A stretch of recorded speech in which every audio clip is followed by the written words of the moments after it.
Have you ever heard this saying, what goes in must come out? It's a pretty basic law of physics, right? Well, today we're diving into a case that seems to defy that very law. A case where a man walked into a building and simply ceased to exist. This is the baffling disappearance of Brian Shaffer. It's April 1st, 2006, in Columbus, Ohio.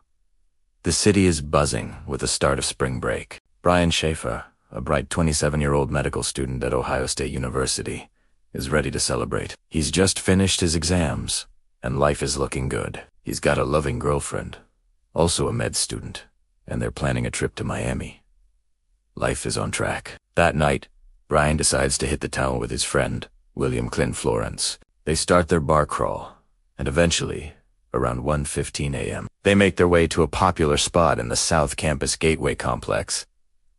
The Ugly Tuna Saloona. It's a lively, second-floor bar, only accessible by an escalator or stairs. This detail is crucial. They meet up with another friend, Meredith Reed, inside. For about 45 minutes, the group hangs out. Security camera footage from inside the bar shows Brian talking and laughing. He seems completely normal, just a guy enjoying a night out. At 1:55 a.m., the security camera at the top of the escalator captures a pivotal moment. Brian is seen chatting briefly with two young women.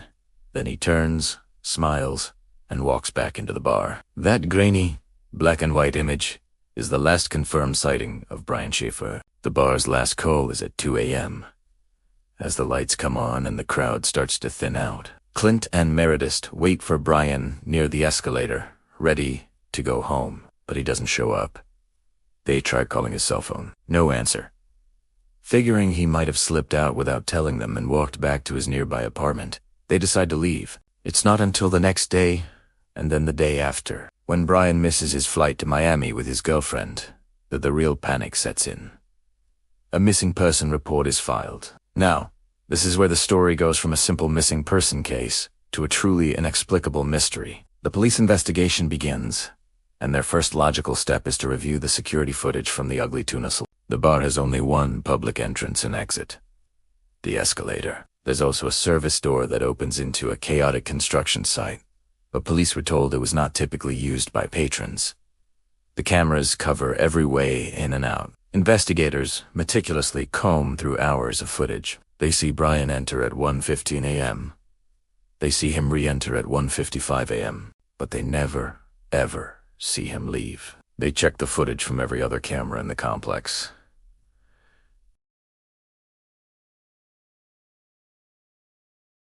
The police search was extensive.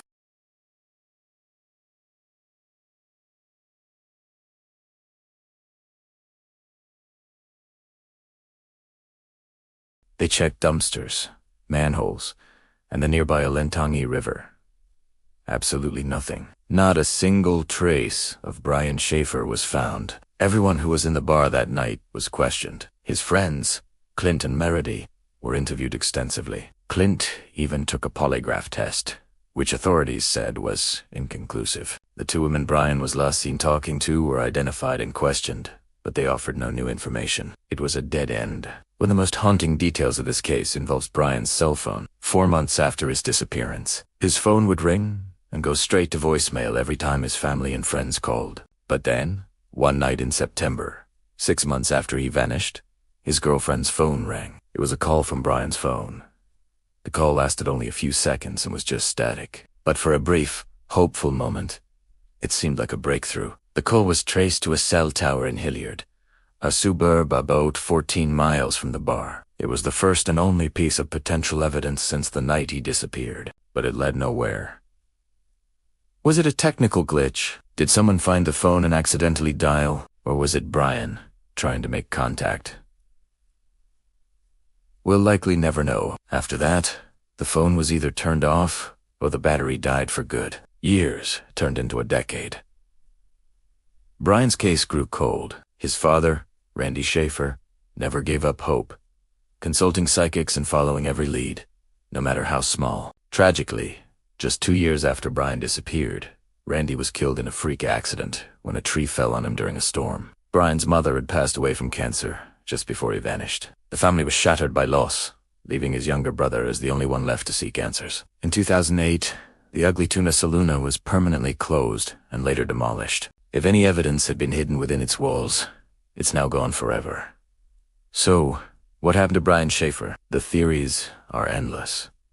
Did he somehow leave the bar undetected, perhaps disguising himself to evade the cameras? It seems unlikely. Could he have been a victim of foul play inside the bar, and his body was removed through the service exit? If so, it would have required a massive conspiracy of silence from staff and patrons. Some have speculated that he left voluntarily to start a new life, but his family and friends insist he was happy and had everything to live for. The most popular theory is that he somehow exited through the service door into the construction site.